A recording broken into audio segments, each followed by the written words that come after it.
So having good people around you is, of course, absolutely super, super important. Absolutely. Do you interview the spouses as well and partners when you're interviewing the founders? Well, one should. I have actually had a reference call with one founder's mother actually once, which was one of the best ref calls because obviously she. Well, you'd hope.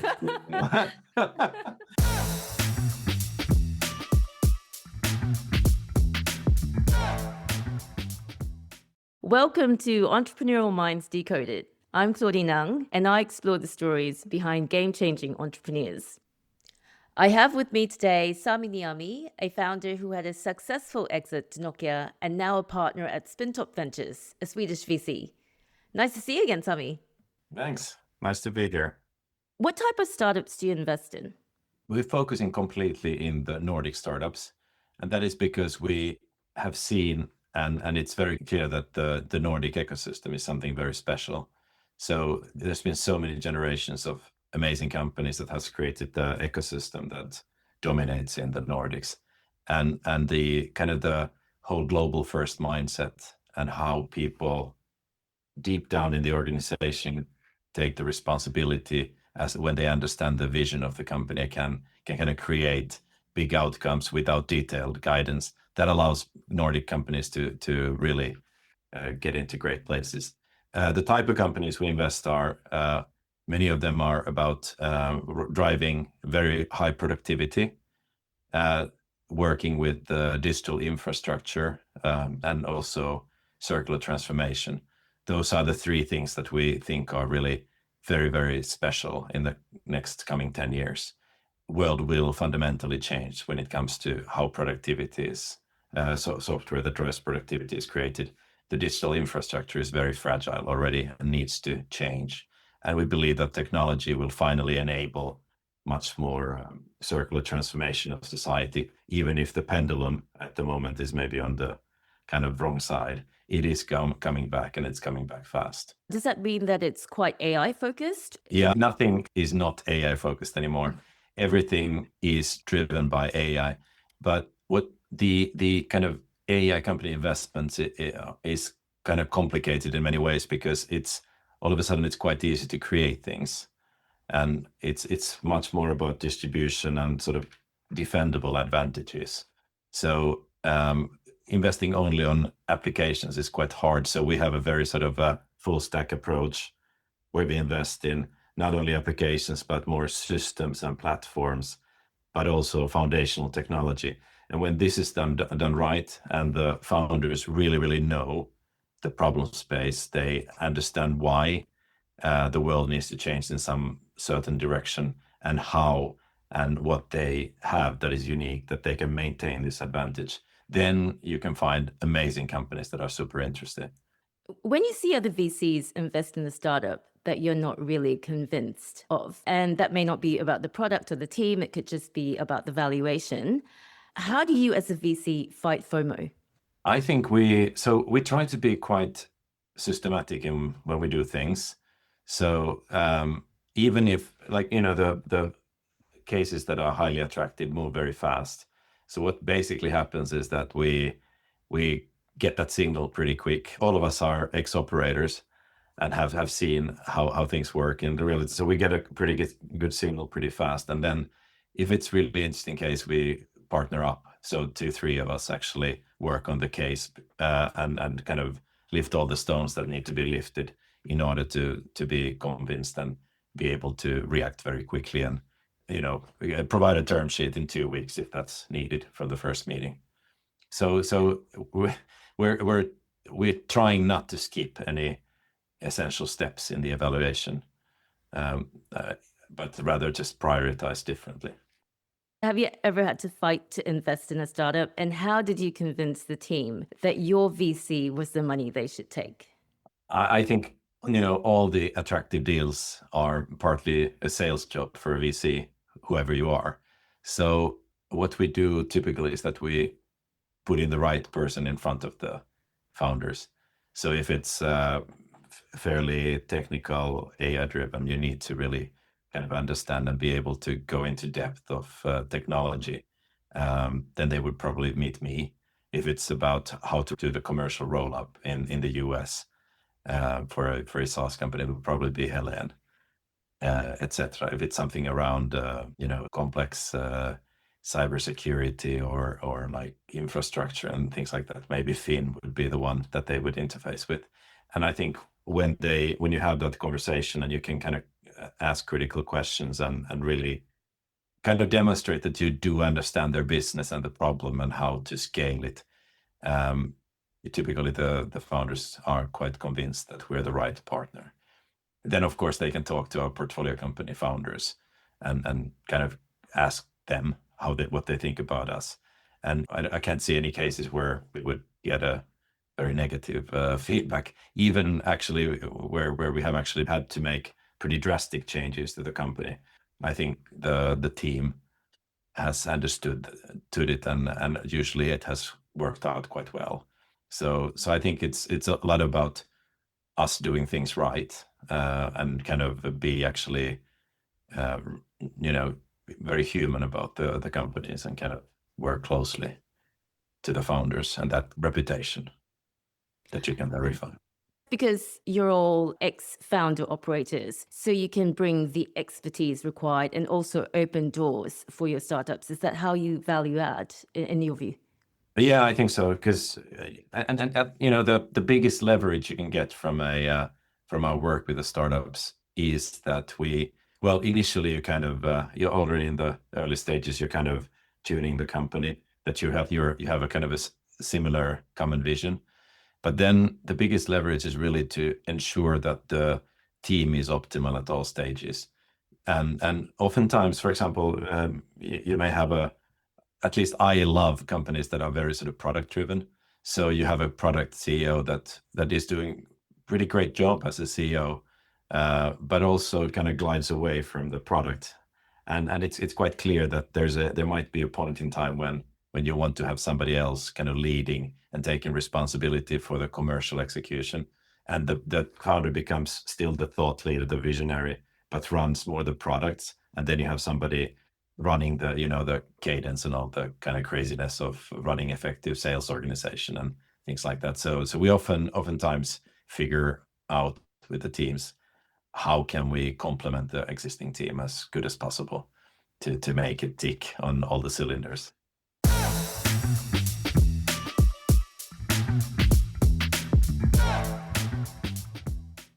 What's the difference between a startup raising at pre-seed and Series A? Because I know you have quite a wide investment mandate. So what do you look for in terms of traction, founders, expertise at the various stages? Yeah, I mean, obviously the pre-seed companies have very little signal to look at. So the signal is typically about how well they can kind of articulate the problem in the world, how well their profiles fit into solving that problem in the world, and so forth. So you're definitely spending time with team. I wouldn't say you spend less time with the team analysis on the later phases neither, but there's just, you can kind of you can see there's more customers to talk to if you're a later stage company. So you can actually start looking at willingness to pay and things like this. Whereas in pre-seed companies, the signal is more what sort of usage, how much do these few kind of pilot customers love the product, and you can go kind of into depth at that.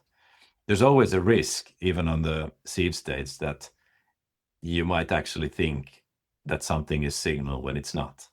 If you have little revenue, it's growing really nice. It's kind of, in some sense, the growth is under the noise level. So what you can see is that, yes, they have customers, they have willingness to pay, but you don't really know so much like how well it scales. That's just something you still have to, make up your own sort of hypothesis on, even if it's a later stage company. I think it becomes clear sort of towards Series A, but not really earlier. So it's quite sort of low fact analysis work that you need to do. How much of your decision is gut versus structured analysis, particularly at the early stage? I think, well, in some sense, if you choose to pick up a case and look at it, there's a lot of gut involved because there's just so many companies that come. So we run a proprietary AI framework we call Zuri that we've been developing for the last 2 years. It's extremely powerful. So it can very quickly give us an understanding what the company is doing, why they're doing it, what's going on, how's the landscape looking at. So we can quickly get a kind of factual feeling on it. But it depends also on who the receiver is. If it's me, I'm looking maybe more on great product execution and sort of clarity of thinking on where the world is going. If it's somebody else, they might have some other interests or areas. Helen is extremely good at edtech, for example, and so on. Peter on marketplaces, etc. He was the CEO of Price Runner back in the day. So it depends quite a lot on those things. What are the traits you look for in a founder? So what do you think is an important quality or qualities? Yeah, no, I think, well, first of all, I want them to be able to have a strong thesis on why something is important and emerging, backed by a strong understanding of actually how to, operate in that space. I think I like from team perspective, I like teams that are complementary. So there's some sort of clarity on experience and some sort of evidence that they know what they're doing in the market. But if you think of traits of the founders, it's really about kind of this forward-leaning attitude, because this is really, really hard. You have to work extremely hard. So you want to have founders that really want to build something big, but also at the same time be receptive to advice. There's a thin line on kind of, dreaming of big and knowing how to make big, so that's super important. So with that comes also extremely high working morale. I mean, the founders are not, they are doing 80-hour weeks. I mean, there is a difference. If you do 60 or 80 hours, you get more done. There's of course all the work-life balance and all that is an important topic, but you cannot, and you have to get it. You have to do sprint rest. But the reality is that if you don't put the hours, you just don't run as fast as the others. It's like, deciding to run slower in a marathon. But the worst thing is that if they're not able to scale themselves, so the team doesn't have in it what it takes to find more people that are better than themselves, because obviously you can only work this. Well, I mean, sustainable is maybe 60 hours a week. You can only do those 60-hour a week. So in order to do stuff, you need to do 600 hours a week in the first couple of years. And for that, you need other people that are doing those 520 hours or what it is. So ability to build team and be able to attract talent and all that stuff is extremely important, obviously, because it's all about who's building things in the end. That matters. Right, so high experience, and that's what another founder had said to me. Experience is in some sense a bad word, because not we people don't really know that much when we're born. We are gaining experience, and then there's different speeds that people gain experiences. So sometimes experience is negative. You have experience of doing things wrong. That's what the the existing companies do. They do actually things wrong, and the startups disrupt them because there are better ways to do it. And if you ask for experience, then you might actually find a person that knows how to do things wrong, rather than doing them, the way that the startup is doing. So you want to have a signal that these guys or girls are, willing to learn and understanding how to learn fast and kind of experiment and talking to the customers, understanding what they're doing right, what they're doing wrong. So in some sense, ability to learn is more important than hiring experience.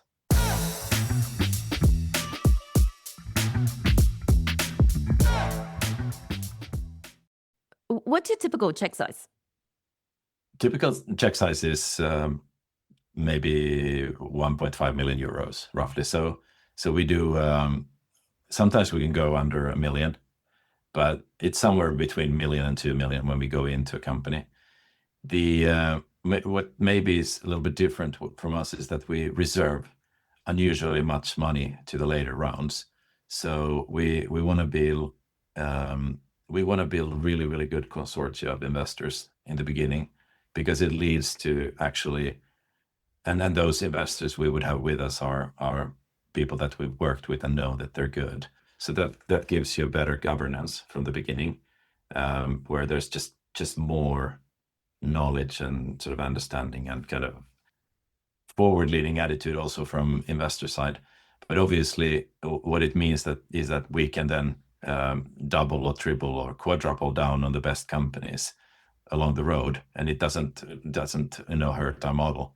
So you can kind of trust that if you're doing a good job as a founder and growing the company, there's going to be money that exists for a very long time, and we are going to be very active because we put in more money, and we are kind of, maybe for a longer time active in a board than maybe another one would be, where you kind of shoot at a little bit more targets and then hope that somebody else maybe takes care of the future of the company at some point. We're builders, so we like to work with companies deeply, and Do you always follow on? No, absolutely not. I think it's easy to fall into a trap that you kind of do it anyway when the company is not performing.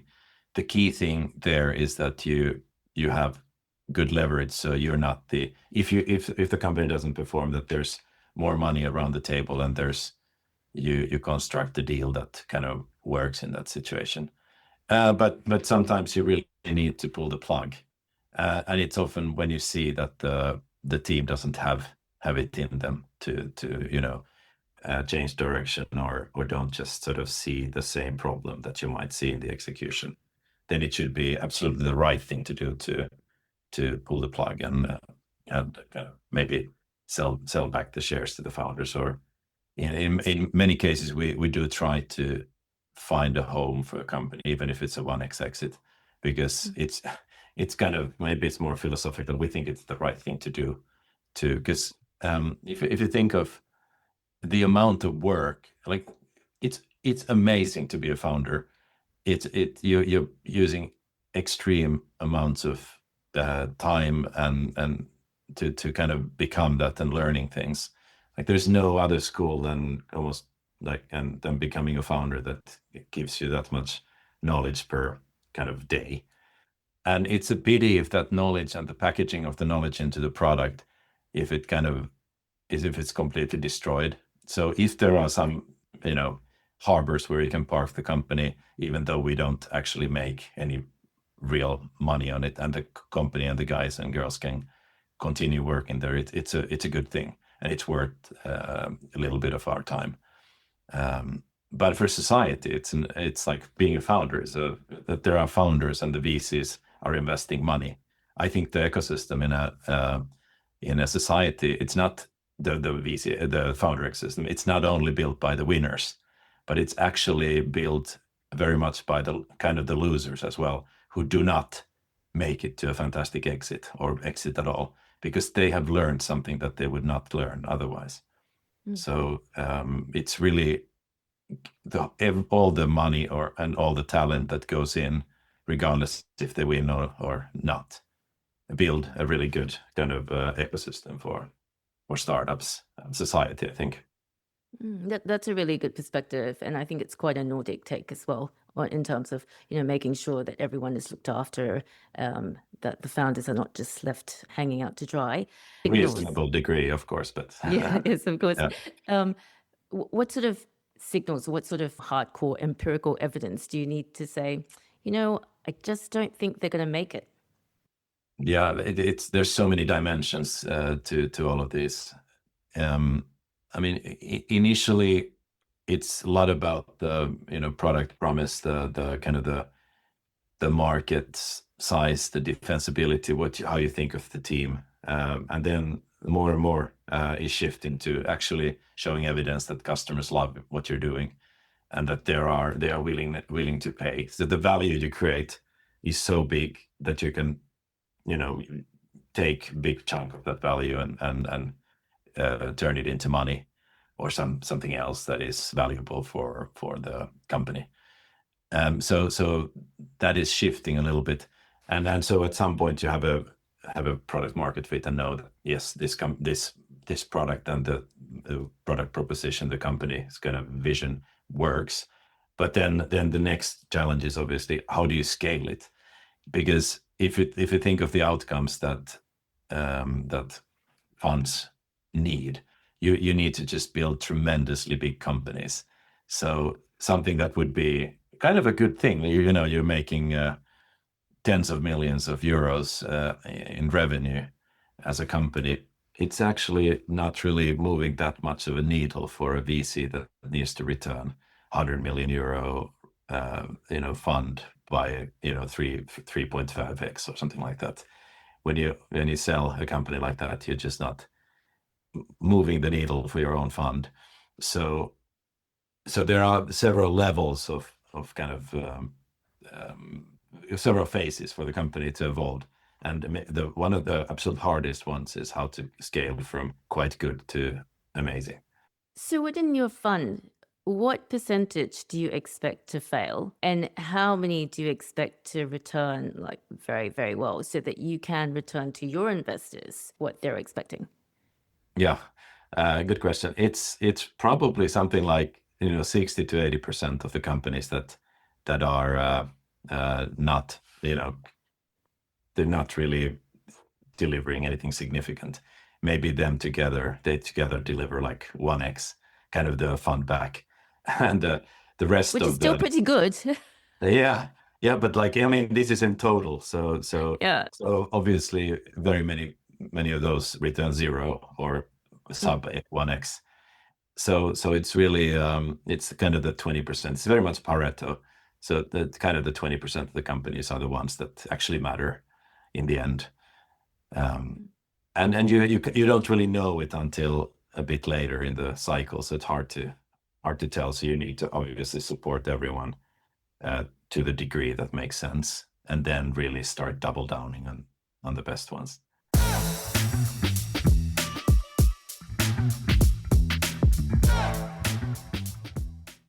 How do you source deal flow? Do founders come knocking on your door? Is it by introduction, or do you actively go out and search? Do you send scouts out? Yeah, I think, well, I mean, almost all the cases that we invest in come from our personal networks. So there's a lot of conferences and things like that, but that's sort of that's where everybody is. So you don't find the outliers or the unique companies really there. So it's all about making sure that you are visible and know all the key people in the ecosystem and really interact with them. So the deals come to you when they happen, and you're the sort of, they understand the reason why we as a fund makes sense for the founders. So it's a lot of proactive work to get there. Obviously, the things like our Zuri, the AI framework that we've created, you can add amazing amount of companies with extremely little information, and you get pretty good signal out of them. But of course, the serial founders that are creating their third company, they might not even have a web page or anything. You just kind of get a feeling that, hey, these guys are doing something, or they're telling, hey, I'm working on this. So and the public information is available 1.5 years later or 1 year later. So you need to be there to meet them early and remind them that we are very, very good at what we're doing and kind of show results. What's a deal breaker that instantly kills an investment for you? I think it's the chemistry between the people, us and the other side. That something just doesn't feel right. This is a person that just acts doesn't act in the right way, or displays values that we don't agree to. It's very, very hard to work with founders where your sort of values or thinking or your the attitude doesn't align. It's such a long time that we work with the companies. I mean, the average holding period is probably something like, I don't know, 6 to 8 years in a VC, and many times it's longer than that. So you need to be able to work together and kind of share the way that you want to communicate and run things. And that leads, sometimes we do the mistake that and invest in founders that just don't work. But it's really, there's a lot of talented people in the world, so it's then we just figure out with the team how to make the changes in an organization and keep it continuing even in those cases. So it's not unusual that the management is quite different end of an investment than in the beginning of the investment. Do you prefer sole founders or co-founding teams? Teams are much more safe, and I'm sure there's some studies on that as well, because then you just have so many more angles to it, and it's really kind of lonely place to be a founder. So you want to have kind of the support network and somebody, a team to work with. It's just kind of a human thing. So we prefer teams that work well together. Having said that, it's very seldom that the teams that start are the teams that kind of exit together. So some of the founders leave early, and therefore, actually, when talking about the vesting, for example, there's a vesting clauses on the shareholders agreement.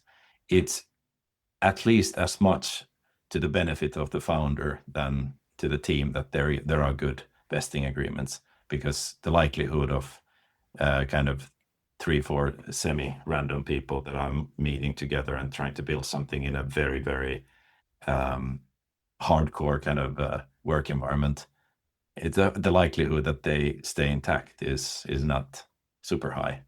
So you need to think of those things really early on. Have you ever passed on a company and regretted it? No, of course. Yeah. All the time. Do you want to name them? No. I get too much anxiety. Yeah, but you see the names of these companies, yeah, in the papers. Okay, we'll leave it at that then. What's the best way to handle disagreement with a founder? So if you see your portfolio company take a decision on a matter which you don't think is the right path, how do you convey your concerns? I think the key thing is to be, factual, ask questions, try to understand, where the other party comes from, and then in some sort of rational way, try to come to another conclusion. I think that's the typical way of resolving things. Sometimes there's much more emotions involved when you're running a company, and it might be some sort of decision that feels awkward. Sometimes there's like laying off people in the company. It could be a thing where we have a different opinion, because we've done I've probably done 10-20 layoffs in my career in some way or form, and as an example, and those typically turn out really well. What happens is that the remaining team is much more yielded and much more effective, because you kind of cut off all the noise and you can only do what is important. And sometimes in that situation, you might be thinking too much about who is leaving rather than who is left and what you want to build.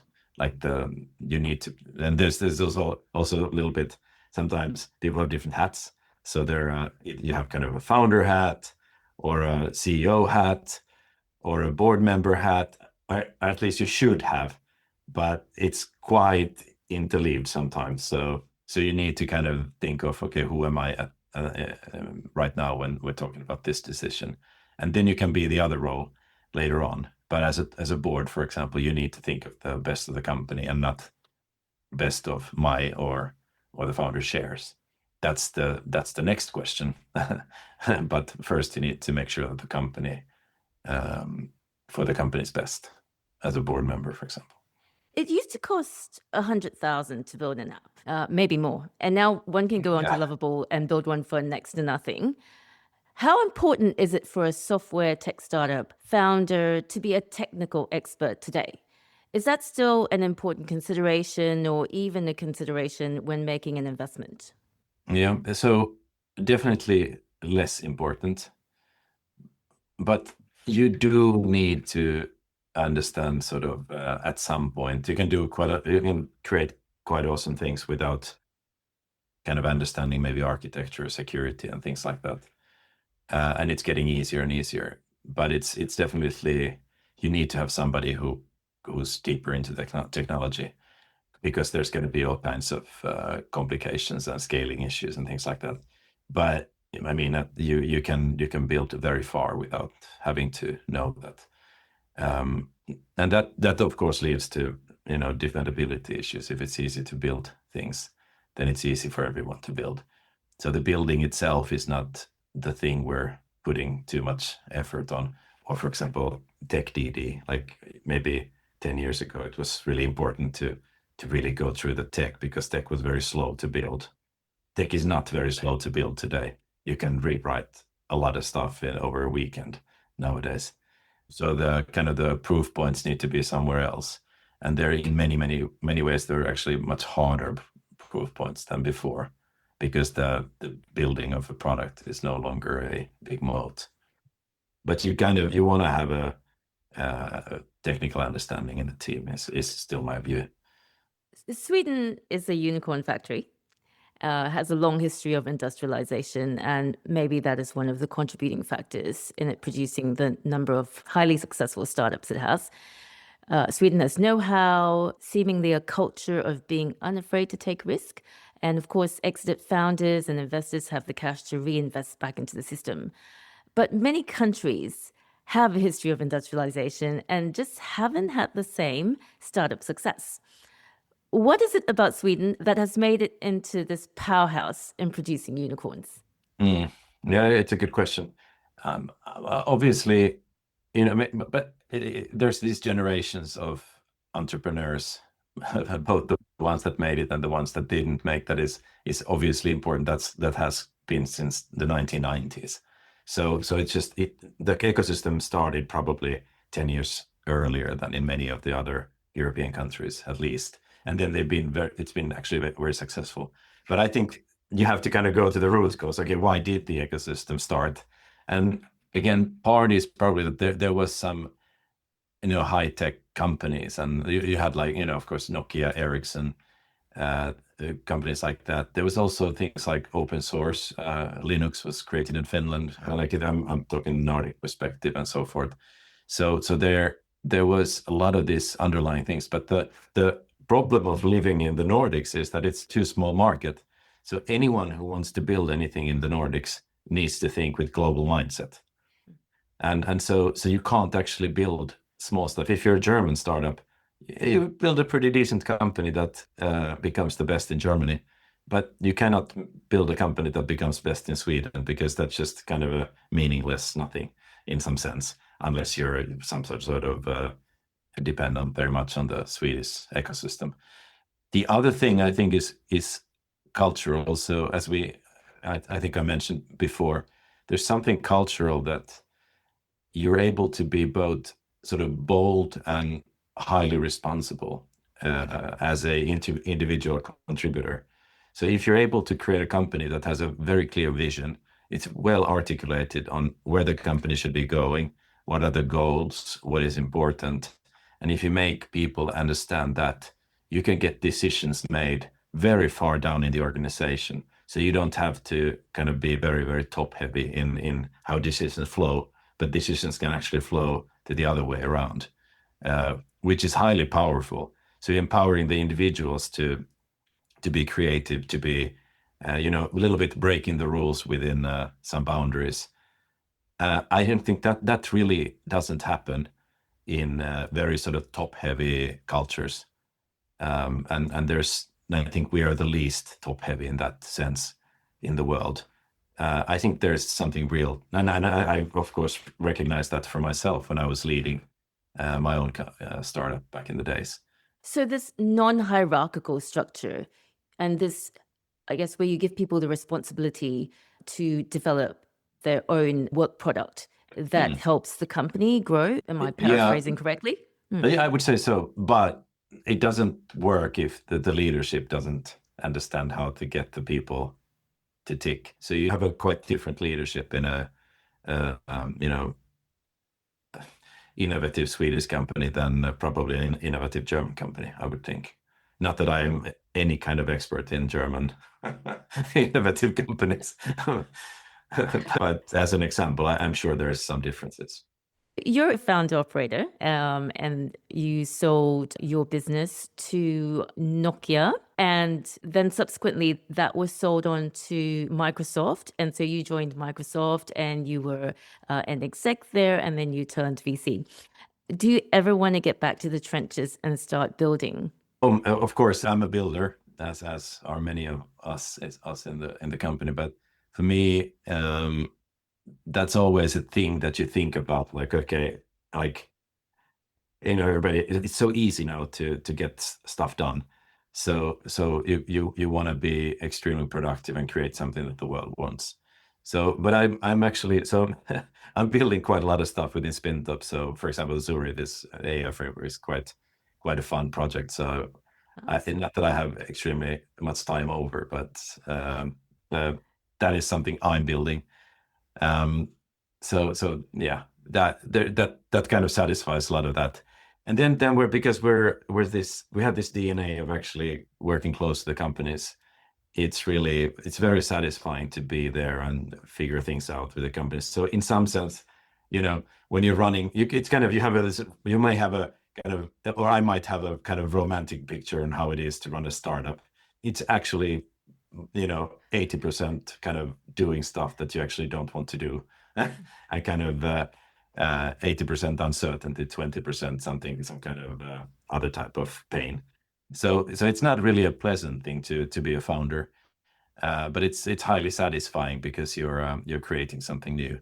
So in some sense, with the VC work, we're able to work on fairly meaningful things most of the time. So I have 10 portfolio companies, and I love working with all of them. And they're different problems. Some problems are complex technological problems that we're kind of sitting down and figuring out. Some are very human related, relationship related, almost like burnout related, or things like that. So you kind of have a whole rainbow of different things that you need to work with, and so the outcome is you get typically good outcomes if you put time to it, and in some sense the outcome is quicker than in your own company, and because it's parallel, it happens with 10 companies at the same time. Sounds like you get a whole host of different issues, having to be agony aunt sometimes, and maybe solving technical issues. So I guess the variety maybe is what attracted you to be a VC. Well, yeah, I think what attracted me was that I'm super curious on understanding things and kind of learning and developing myself. And, I said maybe founder is kind of you're accelerating your learning by 5x if you're the right kind of person that just wants to learn and needs to learn and has to learn. If you're a VC, you're maybe doing that with, I don't know, if you're a good one, you're doing it with the 3x factor compared to just kind of maybe having same job for 10 years and kind of doing that stuff that you know how to do, because then you're not learning. So that was, at least for me, maybe it's I've been doing this for 10 years now, so you kind of need always some sort of new perspective and challenges to keep learning, but it hasn't stopped yet for me.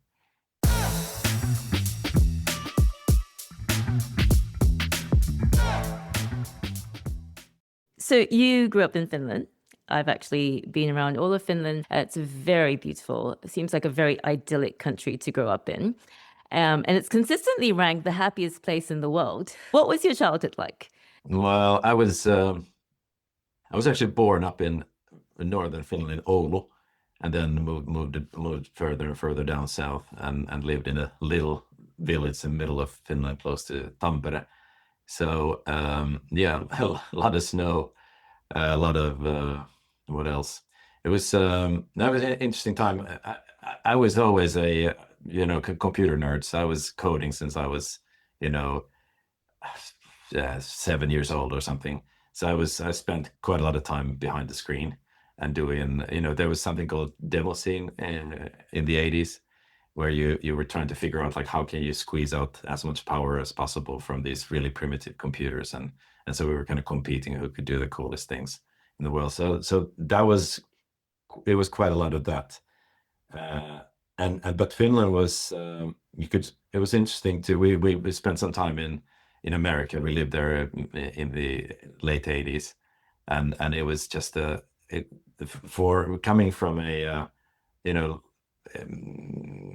a little bit, let's say, poorer country than Sweden, and a country that is even further away from where all the technology is developed, which was the US. For us was like, it was so amazing to see everything that was happening. The gap between what was available in Europe and the US was really big. So that was the contrast for me. It was really cool. Then we moved to Sweden when I was 15, and it's sort of I was old enough to see a little bit the difference. Like Finland was a bit more hierarchical, was maybe what Sweden was like 10 years ago in some sense. And so I remember there was this conversation. There was like our neighbors, the husband of the neighbor, he was planting flowers.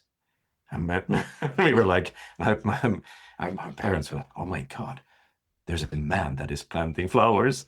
That was like unheard of in Finland. Man wouldn't, do that in the garden.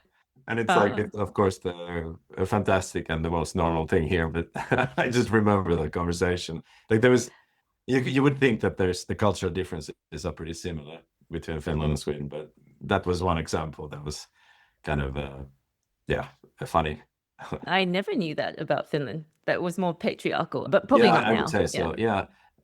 Yeah, because and I mean, actually, like if you think of the 80s, were just 40 years after the war, which was pretty harsh in Finland. So I mean, and not Sweden hadn't had that since 1708. So and of course accumulated a lot of wealth. So still quite a different setup. Now it's much more sort of similar nowadays, but even that's not so long ago, 40 years ago. Did you ever have a job, or did you just go straight out and start your own company? I had some summer jobs, but we did start the company while I was in college. And yeah, so I was actually quite funny also I started the company during the university, and then I didn't want to finish the university really because it was such a great thing to recruit people. So I would go to lectures and just listen who is asking the smartest questions, and then I would go and offer that person a job. So, but then I got a letter from the school that it's almost 10 years ago that you started.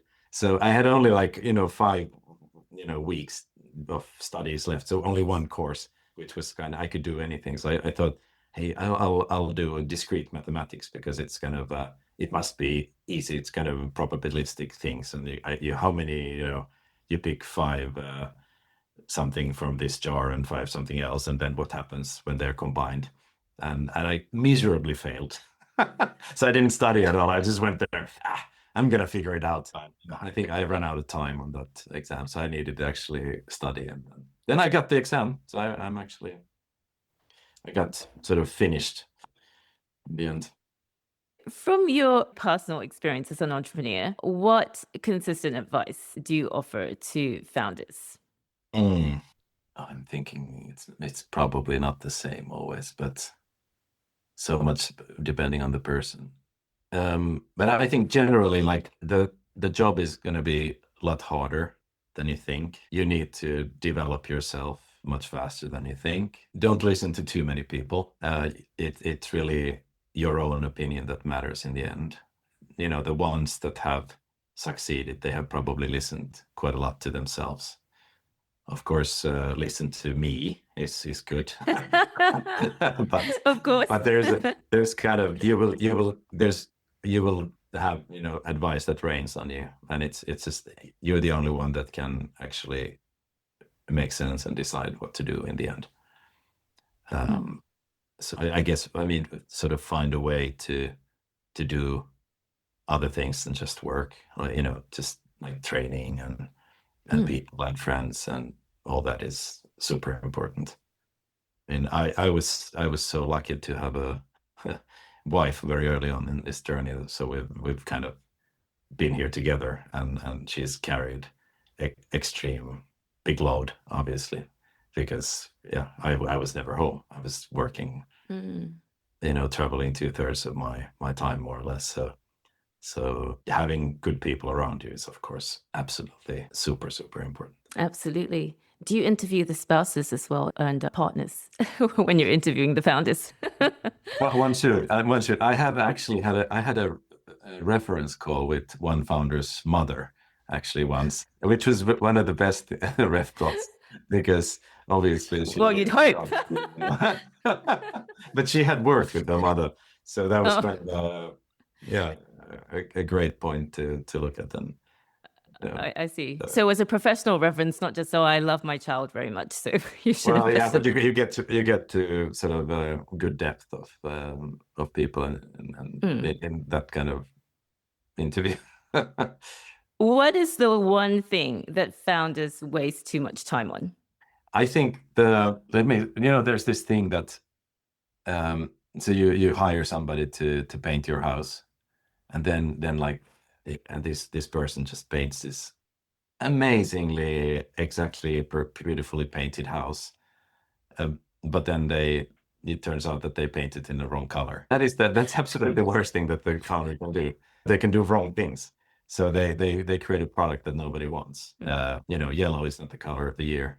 It should have been red. Steve Jobs says that customers don't know what they want, and that is to a high degree true. But you really need to, you know, kind of connect your vision and your products into something that the customers want, and some sort of very strong theory, if nothing else, and then kind of prove the theory really early on, so you're in the right track. There's also things like pricing and packaging and things like this is super hard. So companies can have you know really great sort of technical idea, and it's just in reality it doesn't work.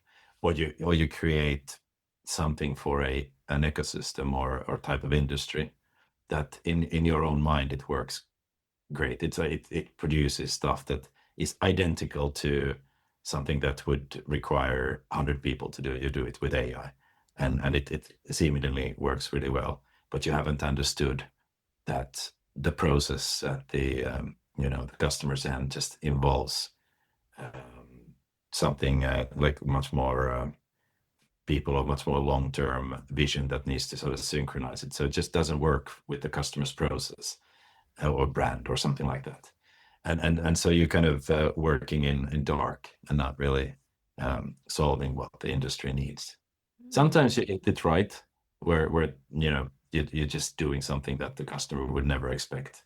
Kind of this sort of not inventing a faster horse phenomenon that often is talked about. But most of the times, you're actually building something that is a little bit incremental still, and then you need to be very close to the customers. So constant testing feedback with the customers is really important through the process, isn't it? Yeah, and interviewing and talking and understanding and sort of developing your thesis. You can still do things that have never existed, but you cannot can't ask like what would you want, but you have to ask like you have to understand what the problem is, like what are the outcomes that the customer wants to achieve. That's very different, like understanding the outcomes that you know drive the customer's top line or drive the cost structure of a customer. If you understand that, then you can figure out what the problem is and how you kind of create products that solve it, and then you can introduce it and test it as a completely new concept. Maybe it works, maybe it doesn't. If there's one thing you could change in your professional life, what would that be? I think I would. It'd be great to. I should be better in creating sort of more time that is not work. It's kind of. I think it comes from you know when you have the founder years and you're just constantly working. You cannot like kind of envision that you're not performing or kind of delivering stuff. So I'm still too much in having to deliver something. So finding ways to not do it and be satisfied, it would, I think, be a good thing. Let's see if I figure it out. Sami, this has been a really informative and fun conversation. Thank you so much for your time. Thanks. Yeah, it was fun.